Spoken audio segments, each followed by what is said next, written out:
What is going on, everybody? Bobby Fi, Eric Tabor. We're going to be talking about this Tuesday NBA slate. It's I'm not going to be here. It's 7-gamer on, I believe, both sites. Yeah. I'm not going to be playing tonight, so I'm going to just go through my early thoughts of what I think. But Sheets will be here at 6, and yeah, I was a little tilted. Not tilted. I was a little frustrated because it felt like it was going to be a good night last night, and because of that overtime game, it did not help me any. That bizarre comeback where they literally brought in all their bench and they were down 25 in the fourth or whatever, and they came back Minnesota in OKC. That was one that was not on the bingo card. And what was it, 16 with 3 minutes to go, and they come back to tie it without any of their starters except for Naz Reid. It was like really, really weird. So wild night, didn't work out in my favor. It was looking really good for a while. Just didn't quite get there. How'd you do, Sheets? Yeah, so I did play a decent amount of the Josh Giddey that I had mentioned. Yeah, he was who went off, but I didn't have him in the. I'll share my screen. Didn't have my big buy-in, but still the big buy-in actually did nicely. I got 15. Oh, nice. Yeah, and it then had the aforementioned Anthony Edwards. You know what I mean? Like you told me that Minnesota was going to overtime, and I would have Anthony Edwards at 9. He didn't play any of the minutes. I know. That's what I'm saying. Like, you told me Minnesota was going to go to overtime. I'm like, ooh, what's Edwards going to get?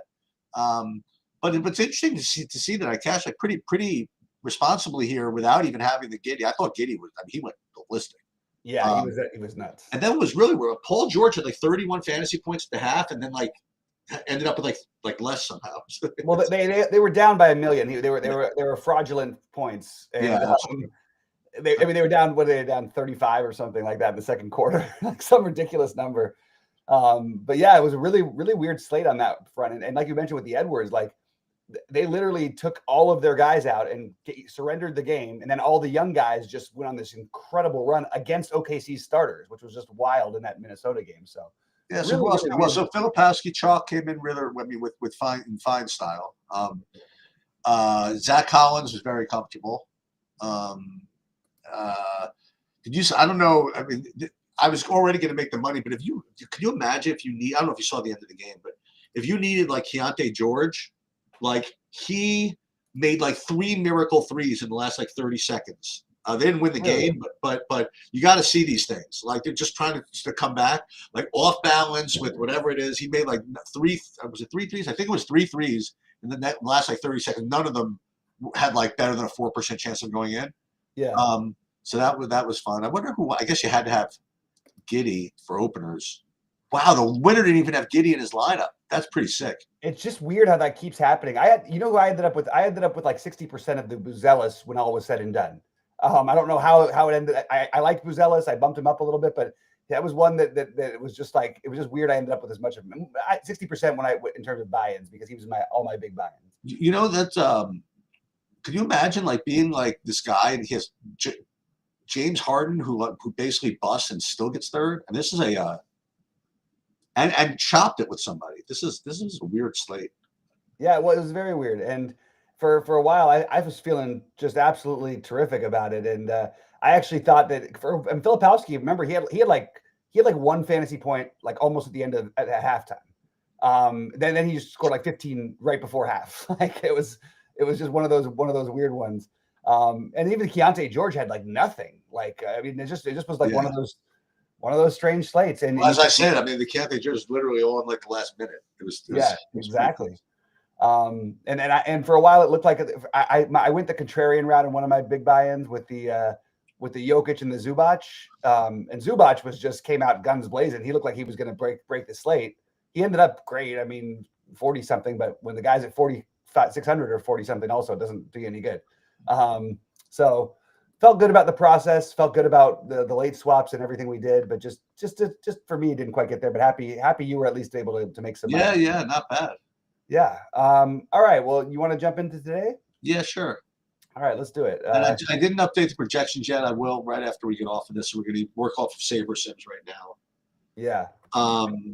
So first with Boston, Toronto.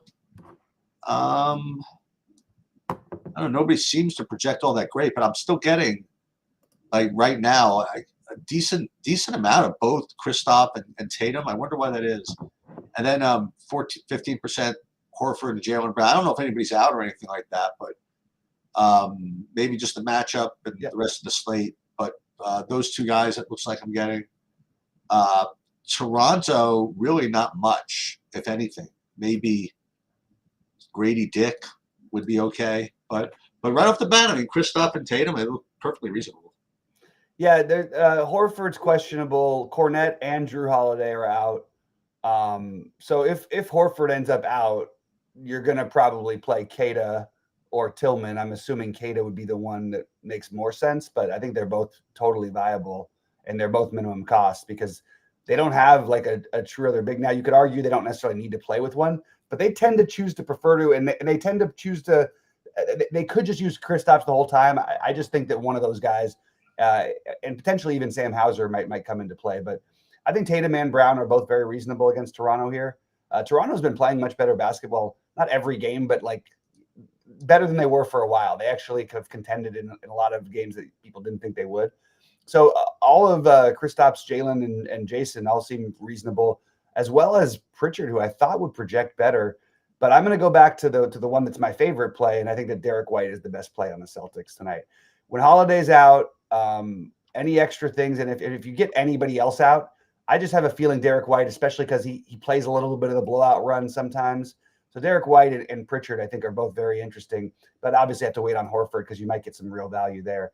I couldn't get to anything from Toronto at first glance. If you wanted to be bold and make a play, I think it would be quickly for me.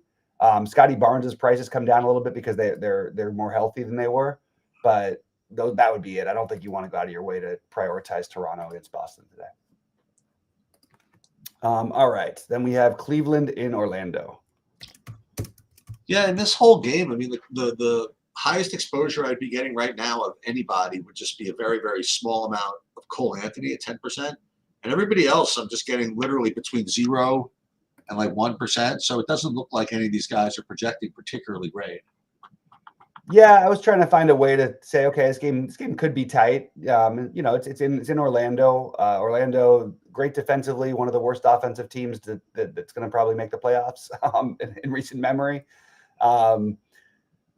Jared Allen, because it's cheap, it would be the only one for me from Cleveland as of right now. Cole Anthony, I think you could certainly play here. And by the way, I'll go further. I think you should be playing one of Anthony Banchero or Franz. We keep seeing it. It's like taking one of them has to have a big night every night.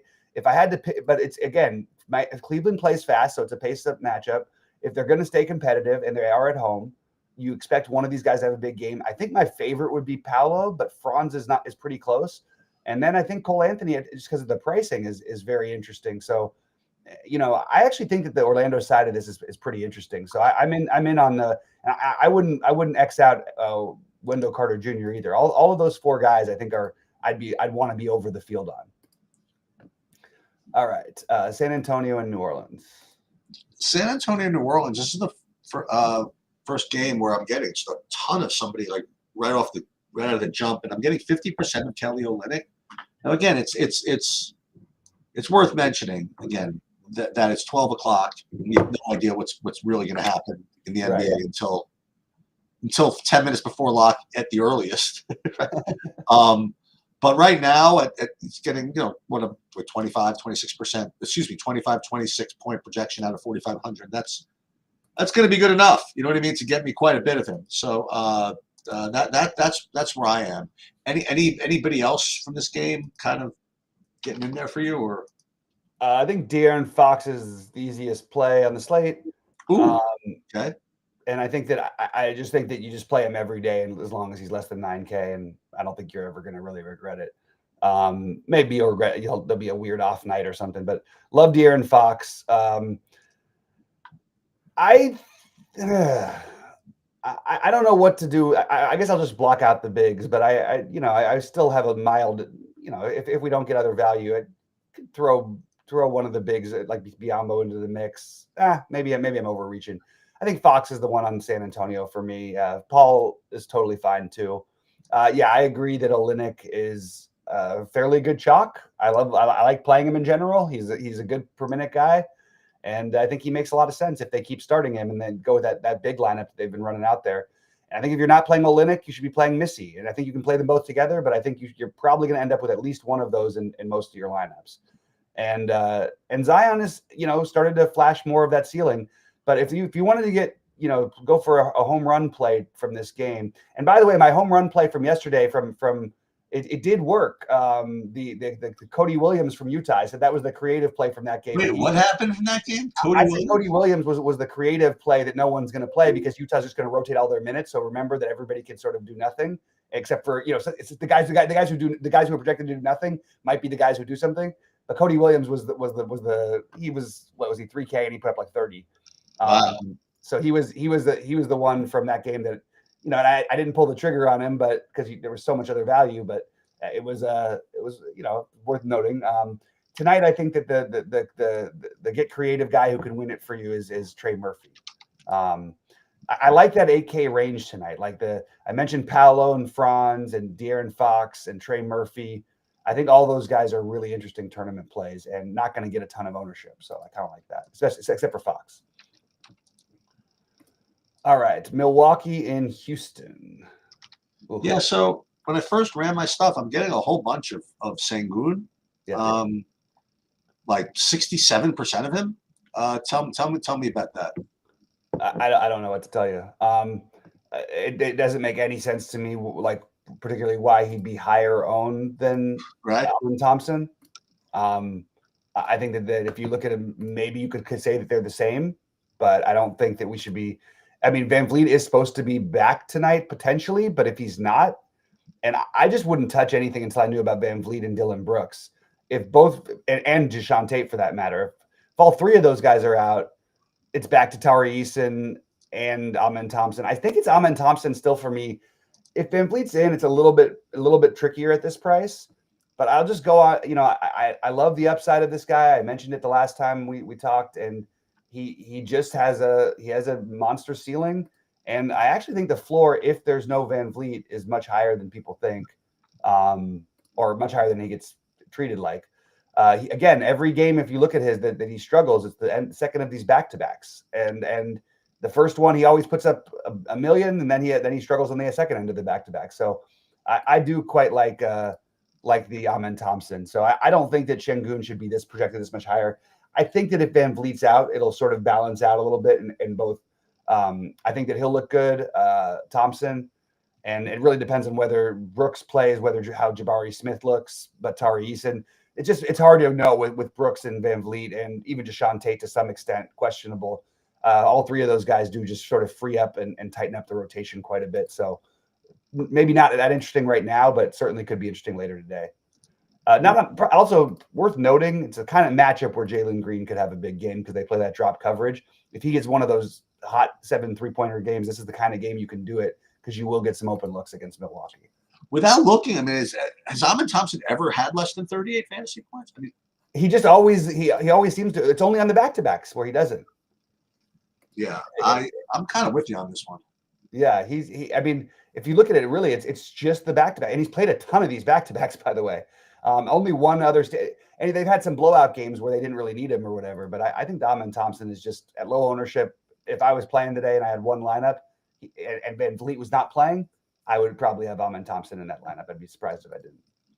Anything on Milwaukee? Is it the same? Is it the same thing with Milwaukee now with the minutes for Giannis? I think that it's probably going to start increasing. I mean, even at 32 minutes, they've got him at a pretty low projection for him. It's a bad matchup, but a close game with Giannis, you could certainly do worse, especially because some of the other big guys aren't playing. But you'll see. I mean, there's one spend up that's going to be really hard to avoid tonight, and I just think that people are going to go that route. Now, if you can find a way to get him and Giannis in, great. But I love the 8K range, and I love the one other spend up. So I don't think I would get to Giannis tonight, but maybe it's a good strategy to actually force some of it in. I don't know. Phoenix and Memphis. This feels like a blowout to me. It does. But I'll tell you, I'm getting a ton from this game. Yeah. Okay. Talk about it a little bit. First of all, I mean, the spread is looks like it's only like 6. I don't know why. Yeah. But I'm getting like 50 million% like Aldama, like 40 billion% Bradley Beal. like 50% Morant, like 50% 40% Edie. Like this whole game is just kind of showing up for me. At least this is just using the Saberson projection. I'm literally just running my own, and there's one kind of outlier player that we have to talk about in a minute, but I'm getting all this Memphis right now. Yeah, starting with Phoenix for me, I actually kind of like Nick Richards tonight at 4,900. The minutes have fluctuated. They've tried different things. The bowl thing seems to be trending out. Now, look, if you're playing 150 lineups because they're sort of down on bowl now, and he's not getting any run, maybe you throw him into one. But I just think things are very fluid in Phoenix, and they keep trying to find something that works, and they haven't really found anything, to be honest. I kind of am, other than Richards, who I think is kind of interesting because they seem to be trying to commit more to him. I kind of am off Phoenix.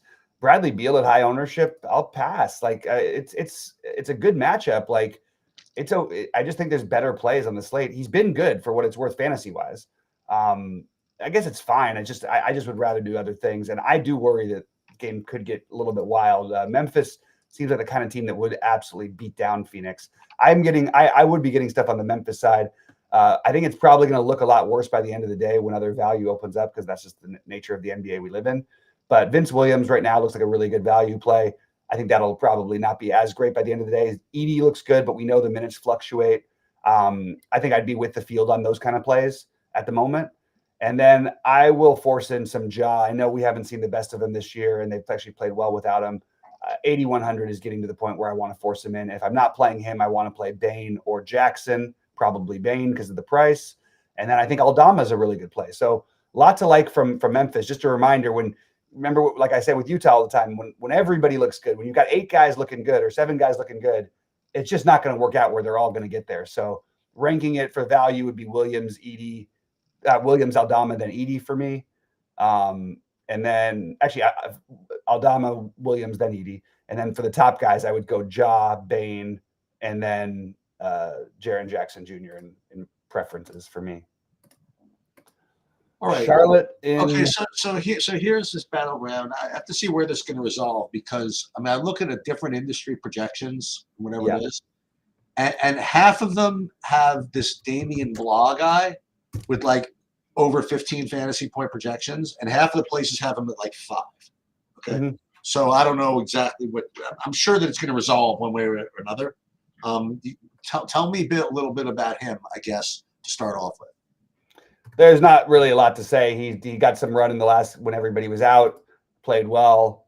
I'm not sure we can count on what we can count on minutes wise. I mean, it's weird because LaMelo is unlikely to play tonight, and he's unlikely to play. But it actually wouldn't shock me if he played in this kind of a back-to-back. I don't think he will. Most likely he doesn't when a guy's doubtful. But this is a team that passed on him in the draft twice. Or twice they had opportunities to get him. Anyway, if he plays, I think he'd be interesting. But assuming that LaMelo's out, forget what the projections say right now. Miles Bridges is going to look like a terrific play. He'll be one of the guys you want to play if LaMelo's out. Which I mean, again, we're supposed to assume that with a guy who's doubtful. Ba will get potential run. Probably wouldn't start.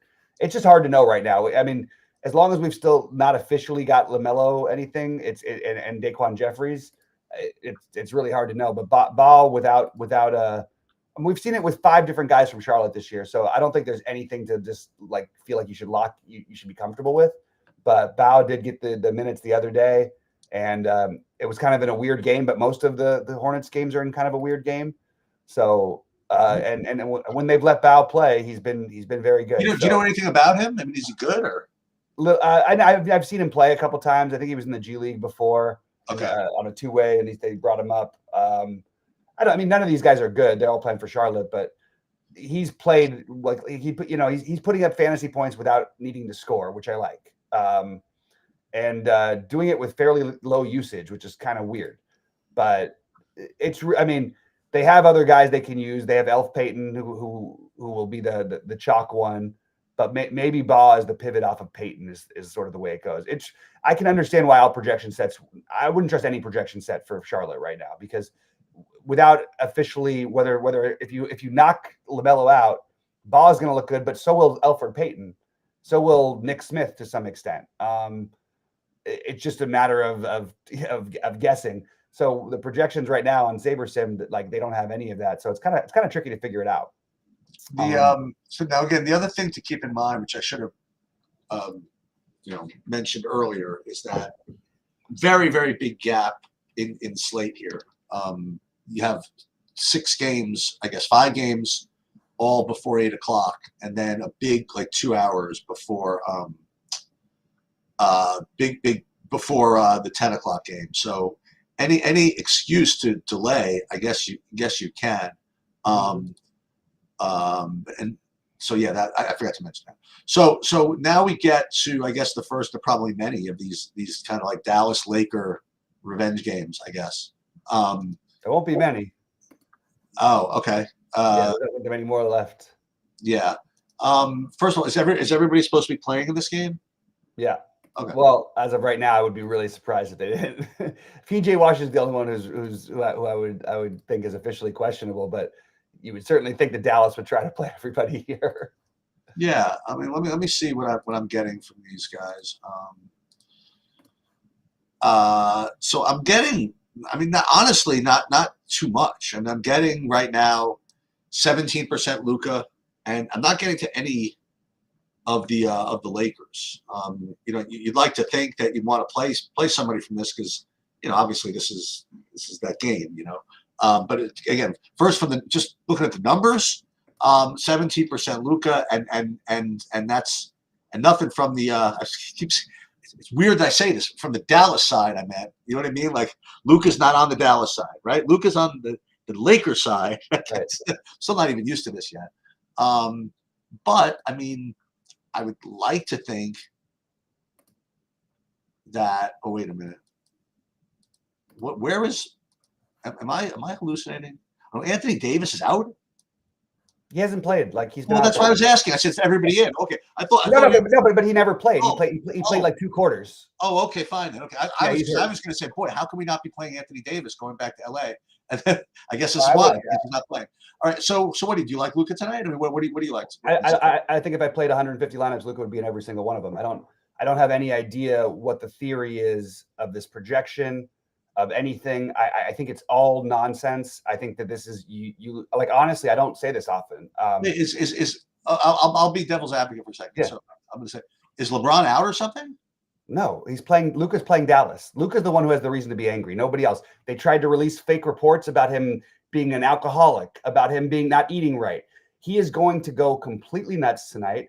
He also he's finally feeling himself a little bit, and he got into it with the officials in the last game and started taking control and not just deferring to LeBron. This is a Luka game. This is an easy spot. Take the free square, in my opinion. If they blow him out and he only gets 3/4 run or something like that, then fine. I think we lock in Luka and figure out the rest. I maybe not 150 out of 150. Maybe you go 140 out of 150. But especially you're telling me that he's going to be low owned. Also, I'm not buying this. I'm not buying the minutes projection being at 33. I think he can play as many as, well, let's just say I think there's upside. I think he can play 36 to 38 if they want him to. I think they will do everything they can to let him do his thing. And I don't think they need to try very hard because I think he's the best play on the slate. I would like the idea of a Kyrie or a PJ Washington, and I like those guys. I just mentioned a lot of other 8K guys that I like, so it's maybe I wouldn't be able to get to all of them. But like I know whether I was hand building, whatever I was doing, I would have a minimum of like 75% Luka tonight, and I probably would just go ahead and lock him in. Not to mention it's a later game. You can always pivot off of some of those lineups if you wanted to, and especially if you found somebody from Dallas that you like too, and you could spread some of it to some LeBron love. That's possible too. I just think that, I think this is just like an easy, just DeMarcus Cousins back in Sacramento type of play, and on top of it, he's a good play and a good matchup anyway. And what his number is 52. I will bet you he scores. I really don't think he scores less than 60 tonight unless they blow him out in 3/4. Has he been He just put up 68. how have they been playing together? I mean, I haven't They've really been winning. Like they look like one of the best teams in basketball. Yeah, but I mean, they beat the hell out of Denver, so his minutes got cut the other night, and he scored 68 in Denver. Yeah, I wanted to see how these guys jive and like where the ball goes and like, all this stuff. So he had 68 at Denver. The other ones are meaningless. The other ones are meaningless because there's a blowout, and the two previous were before the All-Star break, and he was still recovering, so they were just minimized. They had kept him under 24 minutes. His projection should be close to 60 tonight, not 52. Okay. And maybe that's what I would do is I would put his projection at like 64 or something, or 60, 62 or something like that. And I know it's not a real median. You end up with all of them if that's what you get. But I'm just telling you, this is the easy. I honestly don't know what the argument is for not doing it. Like, forget even just everything else. It's a great matchup for a guy who's coming into his own. Like, I just don't get it. And I think there's not value right now, but there's going to end up being, well, there's some value. There's going to end up being a lot more value than this projected right now. Especially if like you might get 3K guys in Boston if Horford is out. I think this is, I mean, Sheets, you know me. I hate the lock issue. I hate the lock sentiment. I never say it. I've said it about Boogie Cousins when he went back to Sacramento. This is a real thing. This is one of the narrative ones that I've been hearing about over and over again on every, and they're not having anything to do with DFS. These are just guys who are the best NBA podcasts out there, including former GMs, are just like, don't you feel bad for Dallas? What's going to happen when they play each other? Well, I mean, if not devil's advocating him, but yeah. you prefer usually when the game when they're going back to the old stadium. Yeah, but this is right. This is after getting traded, Nico in the building. I mean, it's the most egregious trade of all time, and then trying to smear him afterwards over and over again and continually doing it. I just don't see how he doesn't have a chip on his shoulder, and I'd be very surprised if the Lakers as a team didn't say, "Hey, let's go out. Yeah, go take it out on them. It's all you." Do you think that and again, I'm just talking. Do you think that Dallas, they get to play too, right? And they get to. What are they gonna do? No, and they get to have emotion too, and they have to, they have pride too, and is it possible to say, fuck him, we'll just triple team him and let someone else beat us? But then he just ends up with 17, 25 assists, whatever. Yeah, okay. And also, I don't think it's possible for them to double team him, triple team him, because the Lakers are still going to try and win. And Luka is the weirdest thing. Like, I go back to that Atlanta game where he scored the 70+ points. They trapped him in every single play in the halfway through the third and into the fourth. It didn't matter. He could still find a way to score. He'd give it up once and get the ball back and get the one-on-one and then score. I'm just saying, I really think it'd be wise. I would suggest that if you need to do it, I would totally put him in utility and pivot off him to LeBron. That would be my Eric Haber take. Yeah, but also you could play something. I mean, you could. There's a way to. I mean, the other guy, like the other thing in this game would be I like PJ Washington in this game, and I think you could talk yourself into like Jackson Hayes, and just that way. Okay, look, if you wanted to take PJ Washington and what's his name. Yeah, there's some 3v3 swaps. Well, probably maybe not 3v3. Trying to find anybody on Golden State and Charlotte. You could have that situation come up where with no LaMelo, you're going to have one of Peyton or Bob probably looking like an incredible play. So, and it's probably Peyton, but it might be Ba who actually is the production. So you're going to have like a 3v3 available if you play Washington or at least a 2v2 if you. So you could go from Ba and Luka to Peyton and LeBron. You could do a lot of different things with that. Also, it's Golden State. Well, I don't love any one individual standing out.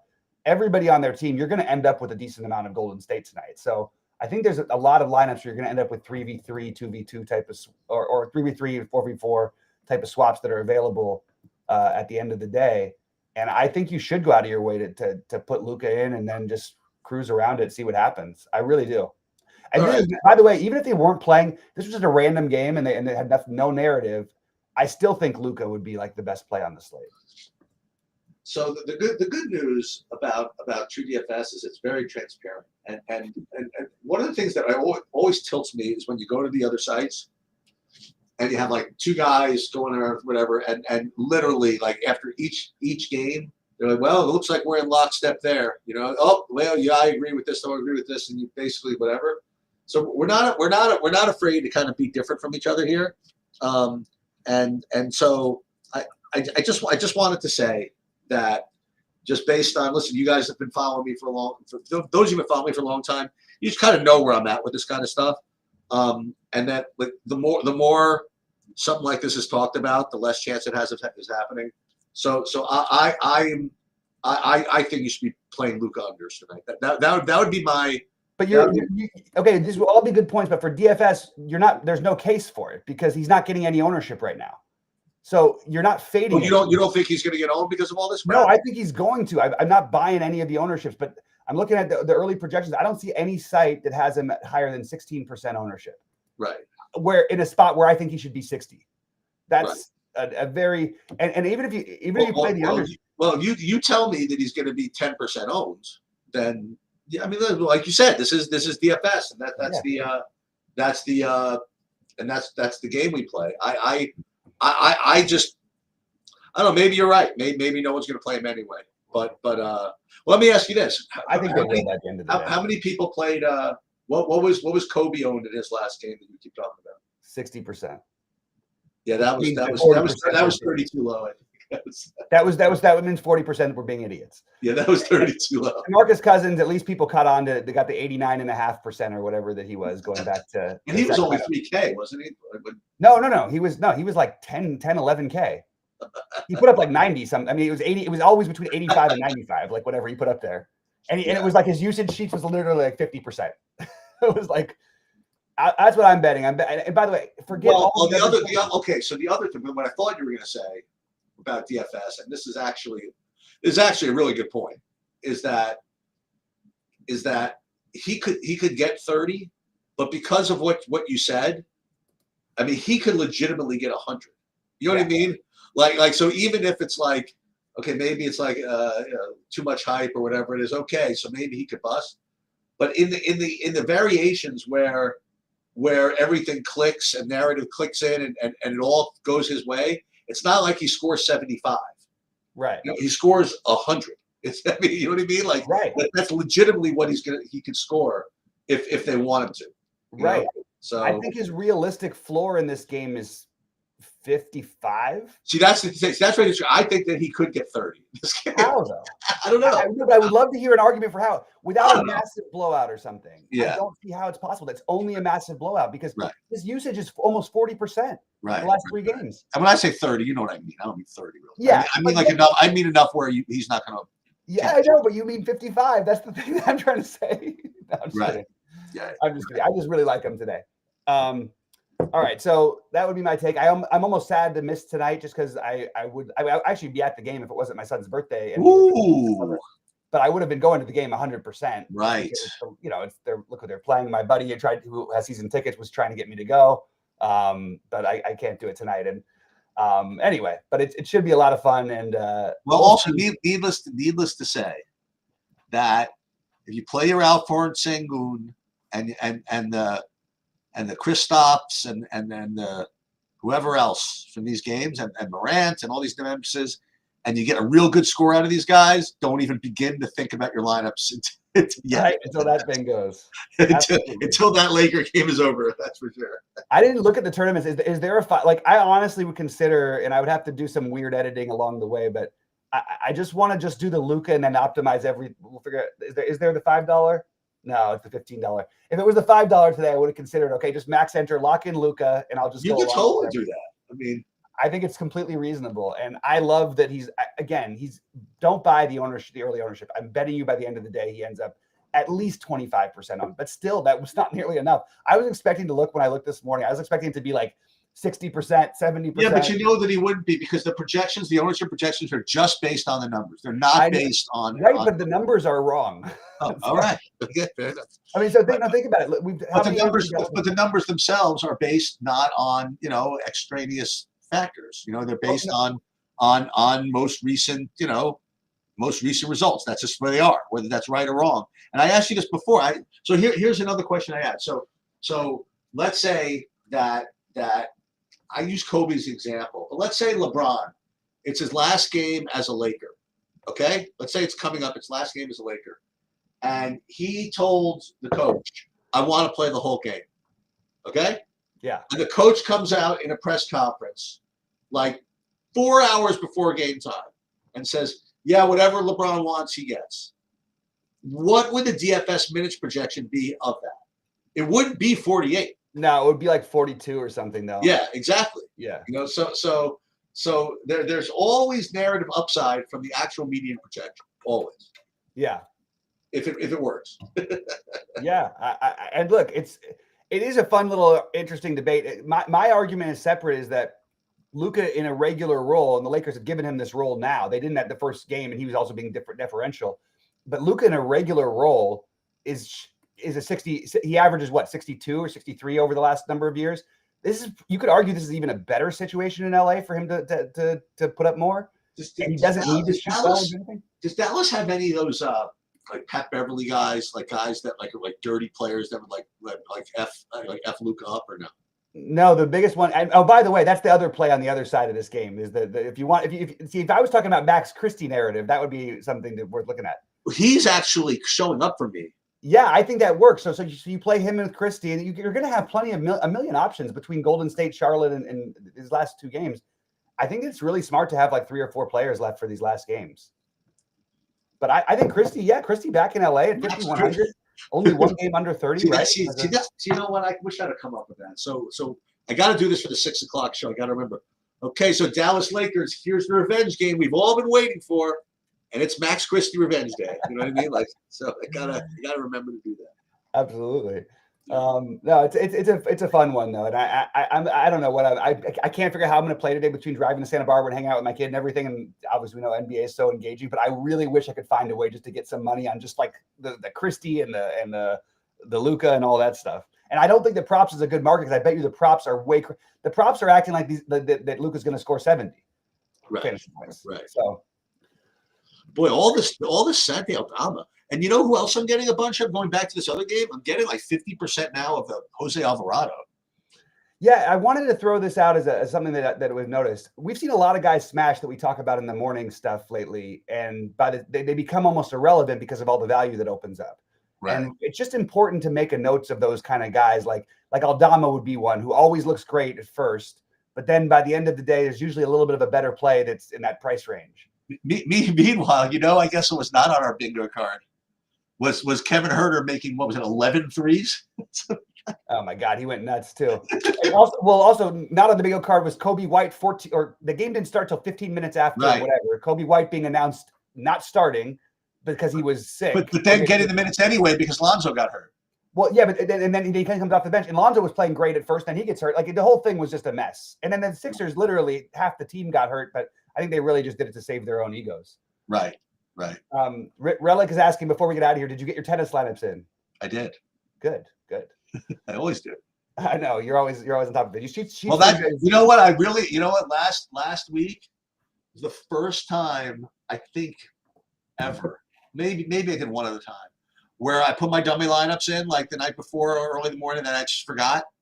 So I think, but what was awesome about it was the sport that I forgot was like a max enter of like 18 lineups in a League of Legends contest or something. So it was like only like $222. But can you believe, like, all the times I played DFS and all the slates I played and all the other distractions I have, only one time did I literally forget to update my lineup. I think that's pretty good. That is pretty incredible. Yeah. All right, man. Well, I hope you have a great day. Thanks for covering later. Good luck to everybody. Yeah, I'll see everybody here. I'll see everybody at 6 o'clock. And hey, stay in there for a second after you stop the recording. Play Luka. Yeah.